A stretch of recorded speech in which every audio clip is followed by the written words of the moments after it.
Police basically তারা safeguard দিয়ে নিয়ে আসছে, but at least thanks to police যে তারা সেফগার্ড দিয়ে নিয়ে আসছে, বিকজ ওইখানে অনেক জমায়েত হয়ে যেতেছিল।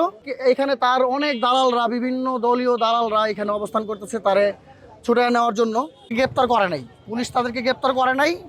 আমরা তাদেরকে যখন দেখছি যে এরকম খুলেআম ঘুরতাছে আওয়ামী লীগের দোসর যারা জুলাই অভ্যুত্থান বিরোধী ছিল, এখনও যেহেতু জুলাই অভ্যুত্থানের একটা সরকার, জনগণের সরকার গঠিত হয়েছে, এই মুহূর্তে তাদের কিন্তু এভাবে ঘোরার কথা না। তো তাদেরকে আমরা আটক করি নাই, আমরা তাদেরকে আটকাইছি, তারপরে আমরা পুলিশে ফোন দিছি। তাদেরকে কেউ টোকাও দেয় নাই, কেউ স্পর্শও করে নাই। সে গাড়ির মধ্যেই ছিল, তার চেহারাও কেউ দেখে নাই।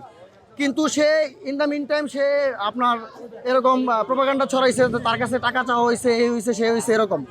পুলিশ বেসিক্যালি তারা সেফগার্ড দিয়ে নিয়ে আসছে, but at least thanks to police যে তারা সেফগার্ড দিয়ে নিয়ে আসছে, বিকজ ওইখানে অনেক জমায়েত হয়ে যেতেছিল। তা আমরাও তো চাইতেছিলাম যে পুলিশ ওরা অ্যারেস্ট করুক, মামলা দিক। তার নামে মোহাম্মদপুর থানায় মামলা আছে।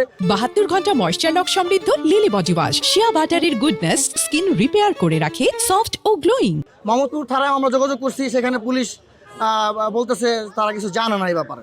ঠিক আছে, পরে শাহালি থানার পুলিশ ওইখানে যা আমাদের সহযোগিতাই তার সেফগার্ড দিয়ে এখানে নিয়ে আসছে। হ্যাঁ, তো এখনও জানি না যে তাকে মামলা দিবে নাকি। এখানে তার অনেক দালালরা, বিভিন্ন দলীয় দালালরা এখানে অবস্থান করতেছে তারে ছুটে নেওয়ার জন্য। তা আমরাও আসলে অপেক্ষা করতেছি যে তার কি করে তারা। ঠিক আছে, কয়টা নাগাদ এই ঘটনা ঘটেছে? এইটা অ্যারাউন্ড 4 to 5 hours ago, 4-5 ঘন্টা আগে হয়তো। আইন শৃঙ্খলা বাহিনীর সদস্যদের সাথে কথা বলেছেন? জি, আর আইন শৃঙ্খলা বাহিনীর সদস্য বলতে র্যাবের সদস্যরা ওইখানে ছিল। ওইখানে এমনিতেই টহলে ছিল।